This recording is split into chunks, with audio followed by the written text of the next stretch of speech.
Welcome back to another reading and correcting of Stepping Up with me, Kedar, the Tiger Writes, and Ty, the Tiger Supervisor.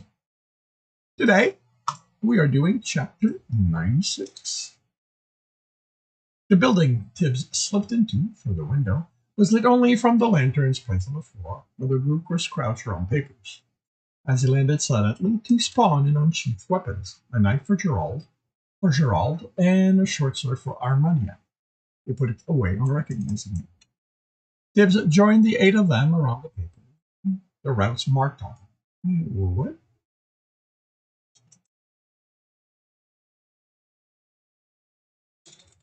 And looked at the routes marked on them. Jumian placed a finger on the spot where the corridor hadn't been marked. Where a corridor hadn't been marked. That passage continues forward. No, Charles said it turns to the left. So it's another one with multiple ways to be unlocked, B said, writing letters next to the spot. Anyone notice the triggers that might affect them? Shakes of the head all around. Each of the rogue here was on a team that had made it to the third floor, and Gerald had been the one to suggest they do their own version of the sorcerer's map. But one with information they could use instead of theorizing about things that meant nothing to the run. Having listened to Karina talk about some of those theories, Tibs knew they had their uses, but this was something he could take an active part in. The only path they could all agree on led to the three crests, as well as the crest with the lion. This was the path that not stepping on, that avoiding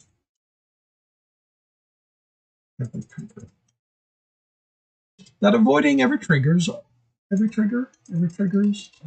opened. It meant that they all agreed on it until the first section. After that, it depended on which trigger had been stepped on by accident. Tibs had decided it was Genny's way of teaching them triggers weren't always meant to be avoided. It was the ingrained reaction after 2 floors of the way Stowe did things. Armania was the one who picked the attic of the unoccupied house as their meeting point. It was at the edge of the nobles' neighborhood, one of those they had bought.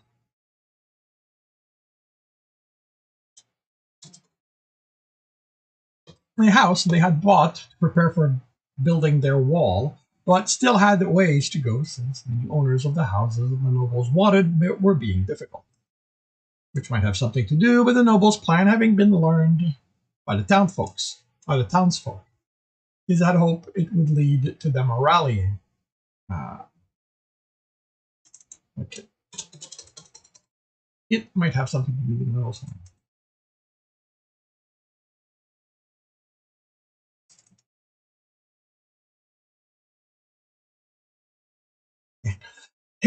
Tibs had hoped it would lead to them rallying against the plan, but they were holding out until the nobles offered a lot more coins. From the bottom of the stairs, the first intersection, and he said it's 16 paces. 23, Browns corrected, at the same time as Armania said 19. They shared a look. If we can't agree on that, it's going to make everything a lot harder. It would be easier if the floor was tiled instead of this cracked pattern. He showed a piece of paper from his, he had no idea where the others had come from, and he wasn't asking, and drew the layout of the floor leading to the intersection. This is what it is. He identified the triggers using symbols to show which he knew worked together. Not good enough to show it this way, but the way the cracks make tiles isn't random. Yeah, I noticed a repeating pattern, Nathaniel said. I was planning on figuring out what they did. Okay, that might be what I noticed, Charles said. I hadn't made the connection. We used the blank space to draw a pattern.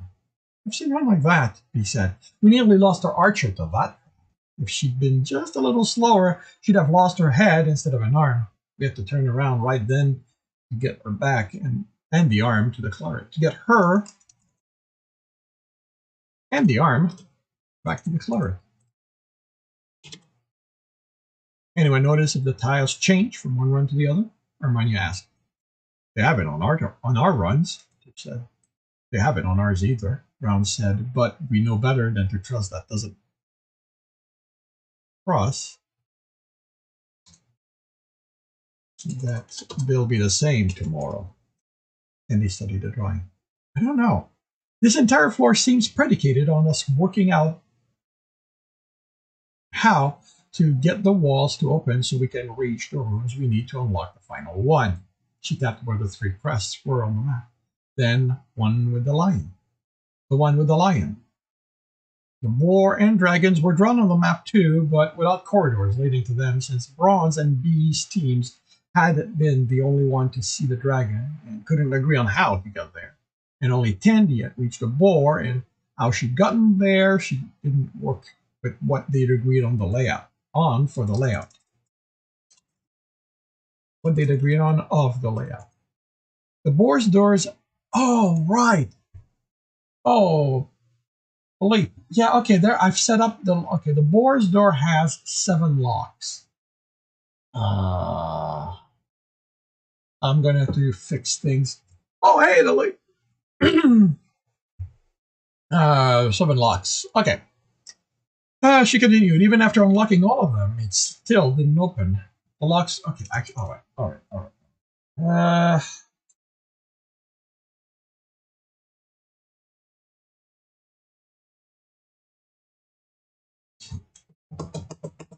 Okay, I may have to switch things around differently.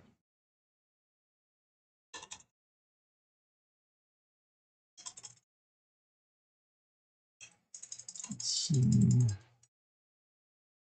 Dragon.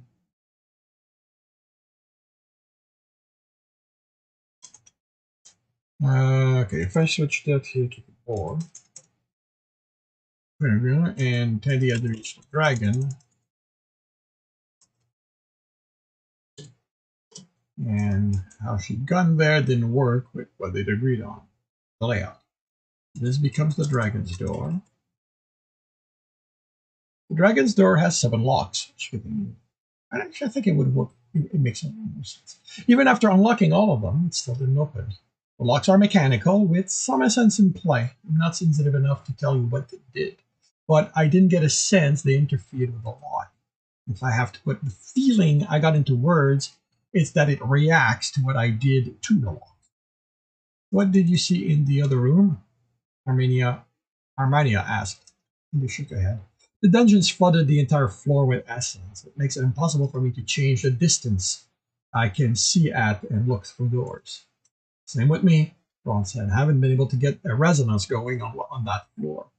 His element was crystal, and when Tibs asked about it, he explained that they were more than the gems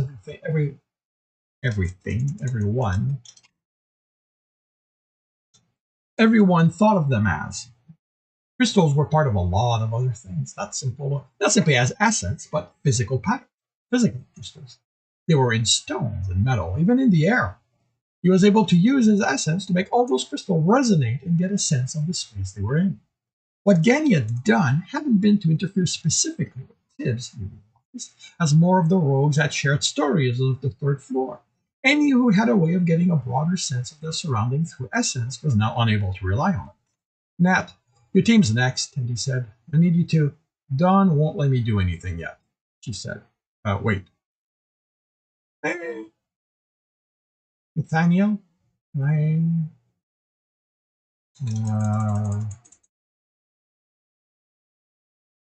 He's still certain the only way to get through the maze is to not trigger anything and follow the right wall. If it doesn't take us to the other crest, to another crest this run, I might be able to convince him to let me test the triggers. How confident are you can win the game in the lion's room? Armenia asked. He was taught it, Tibbs answered. Tibbs hadn't made the connection back during the siege because Dawn referred to the game as King Killer.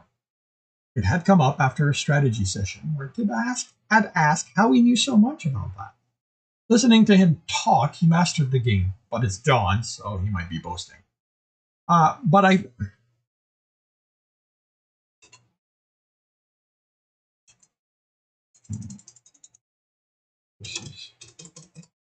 think he's good enough to win against the dungeon. Anyway, he looked at Nathaniel, but if someone else on your team knows the game, they better be on his good side because Because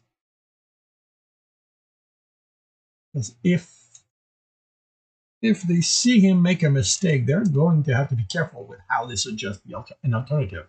Nathaniel snorted. I think we don't know that already. My theme's the next one after Nat. I'm going to pick one shape and see what happens. What happens when I activate all of them? Hopefully, I'll survive to report the result. Don't joke about dying, Tibs ordered. We can't afford to lose anyone. Each death will set us back. We have time, so if it takes months or years to work it out, then that's what it takes. How adamant are you about bringing in the next... How adamant are you about not...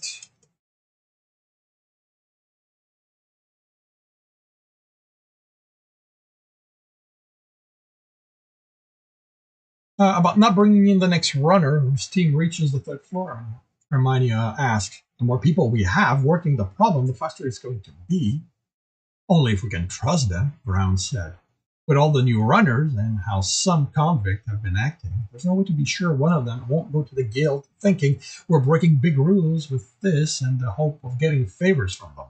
It won't help them, Tibs said. That doesn't mean they won't do it anyway, Ron said. Ron replied. Nathaniel chuckled. If they get that favor, Don will have something to say about it. He's very protective of his position as hero of Craggle Rock and voice of the guild. I know, Tibs grumbled. I wouldn't be surprised if how the guild treats him is what led some to rat us out. What leads some to rat us out. Styx was definitely one of those, he decided, and wished he could keep him out of the official meetings now. Those convicts, you're thinking, see how he gets to decide when he goes in on his run and figure they can avoid the runs altogether if the guild likes them well enough. Only looks that way because of how eager Dawn is to be first all the time, Nathaniel said. Those types, Cheryl said, never see what's there, just what they want to be there. Which is why we need to be careful, Ron said. We'll get to know the rogues who've made it to the third floor, then decide. Hermione looked around. Is there any other information to add to the map? They shook their heads. Unless you learn something from your run, Nat, we'll meet up after Tandy's to go over what you found. You can't do that, Jekyll said, taking the infantry piece and moving it back to the square it had been on. It's right there, said replied in exasperation, pointing to the sorcerer before it. No one, not 1 4 square, what? Not 4 squares away.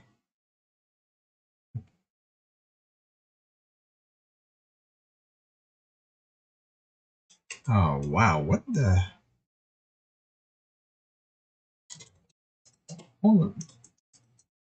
Only 4 squares away. The infantry's on foot, so they can only move 1 square. They have a halberd for a weapon, so they can only reach one of the 3 squares in front of them for their attacks. This is a stupid game, Tibs complained, dropping his head in his arms, and wishing he'd never heard of Conquest, or Strategion, or King Killer, or whatever some other kingdom used as its name. Kenny was evil for using it and forcing Tibs to learn yet again something new. He had too much to do already. It's a very smart one, actually, the fighter said casually. Forces you to think within boundaries and to maximize your option with each move so that you can win even if your boy is defeated. Losing to Ganny means one of us dies, Tibs said dejectedly. Then it's even more important you learn the game, don't you think? He wanted to glare at his friend, but Jekyll was right. But aside, Tibs straightened and studied the board. He had 8 infantry, 2 sorcerers, 2 archers, 2 fighters, the lord and the lady. 16 piece over 6 types, each with their own rules as to how they moved or killed another piece. No piece could interact with another unless it was to kill it. Tibs moved the infantry piece 1 square ahead, and Jekyll shook his head sadly. Facing sorcerer killed it. 3 moves later, Tibs' lord was dead. Instead of letting Tibs go, Jekyll set the board. Tibs ran among the booth, doing nothing more than enjoying the sense and sight, and making sure neither Jackal, Carina, nor Cumdar could find him.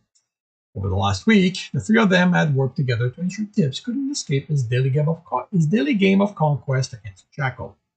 For someone claiming not to be very good at the game, the fighter kept on killing his lord each time. So today, on the first day of this bazaar, Tibs wouldn't let them get their hands on him, and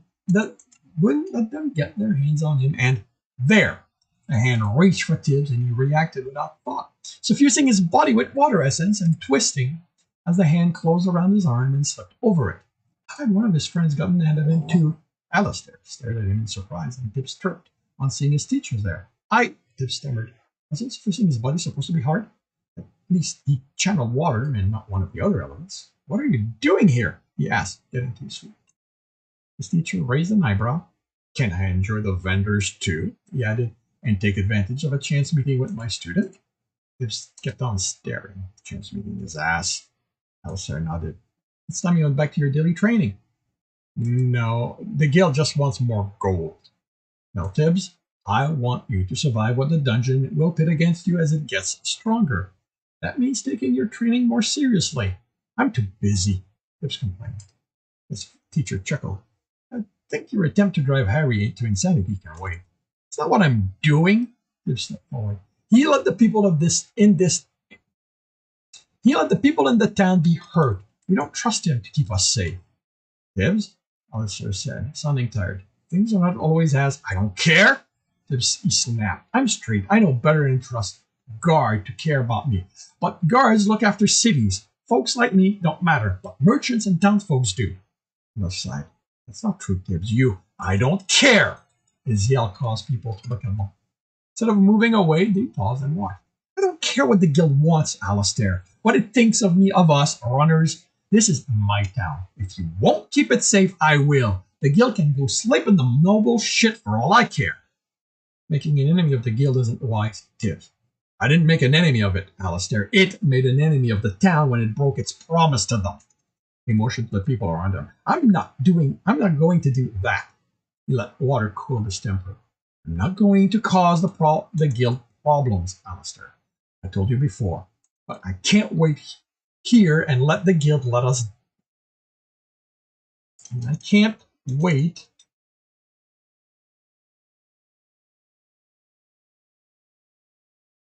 so the guild will. I can't wait, but I can't wait so the guild will let us die either. They stared at one another silently. Alistair let out a slow breath. Tell me you at least understand I am saying this because I want you to be safe. Tib snorted. I'm a runner. The guild didn't take me out of my cell so I'd be safe. You tried to fix things your way. It didn't work. I'm going to make things better for the people I care about, for my town. The guild can deal with it however it wants. Hope that it never gets to that, his teacher said calmly. It's possible the guild broke trust. I don't know what the agreement were, but don't make the mistake of thinking this town can survive without the guild. Really? Because it sure as shit didn't look like it was going to survive with the guild until us runners got involved. He let more water cool his still rising temper. The image of it turning to steam under the heat of his anger helped. I'll go through my training, Alistair. I'm forced to be indentured to the guild right now, but I'm not going to let it make my decision for this town. What? And once I paid off the coins I owe it, it will never see me again. Tibs turned and walked away toward the bazaar's exit. There was no way he'd be able to enjoy his time here today anymore.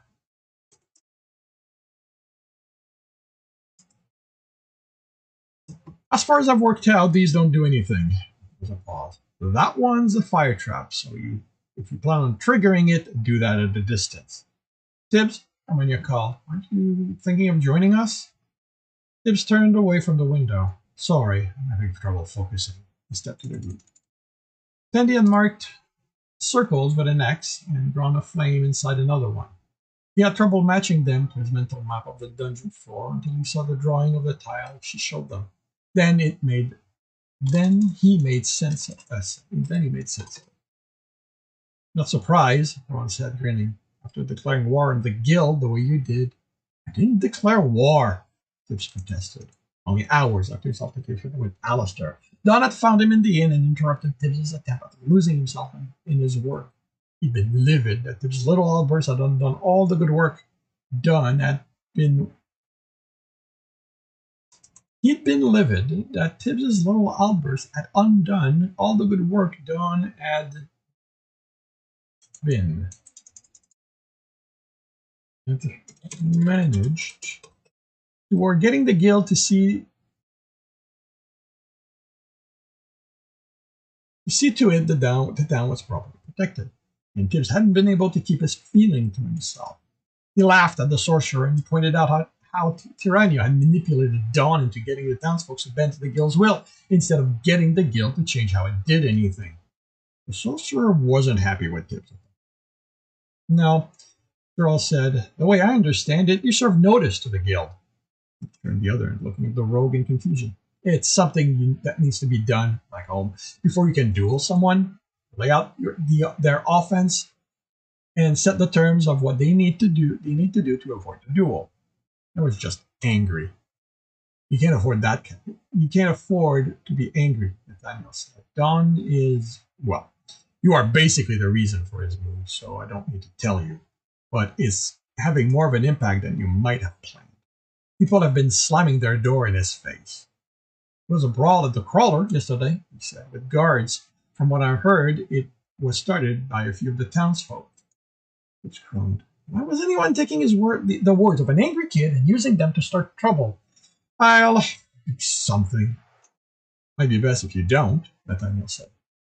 Don's going to get over his anger, and he'll smooth things over with the town. After that talk, he expected Don would want to melt the town just to get back at him for what he did. You need to trust him, Tibbs. In his own way, he's looking out for the town. He swallowed his reply, his angry reply. It would be easier to do if he didn't let his pride do the talking so often. What has he gotten the guild to do for the town in all the time he's been the hero of Craggle Rock? What have you let them do? Andy asked. I didn't start this. She raised an eyebrow. The merchant came to me for help. After you already saved everyone, Don did that. Tibbs replied. I just helped. The laughter was mocking. Tanya was the first to gain control of hers. No one who's had a conversation with Don believes he led the runners to oppose someone like Sebastian and his army of thugs. Actually, Tanya said, okay, Tanya admitted, no one who has an idea of the level of danger actually involved believes it, which includes the merchant. Why do you think they went to you instead of him? Because Darren was his friend and was already aware of the work they had quietly put to work protecting the merchant before the siege. Now that, even if he hadn't done that, Tibbs thought any of them would have gone to Don for help. That's right. Let this be. Anything you say will be used to fuel the town's anger. She indicated the map. Focus on unraveling the puzzle that is the dungeon's third floor with us. It's going to distract you from the rest. And this concludes chapter 96 of Stepping Up. If you are enjoying this, please leave a like. If you want to know when the next chapter will be up, subscribe and hit the bell. If you want to read the story, it is available for free on Royal Road. If you want to read ahead and support me, we're up to about 9 chapters. That is on my Patreon. If you want to listen to me do these live, it is every Tuesday morning, 8 a.m. Eastern Time, on Twitch. The links are in the notes. And with that, I shall wish you a good day.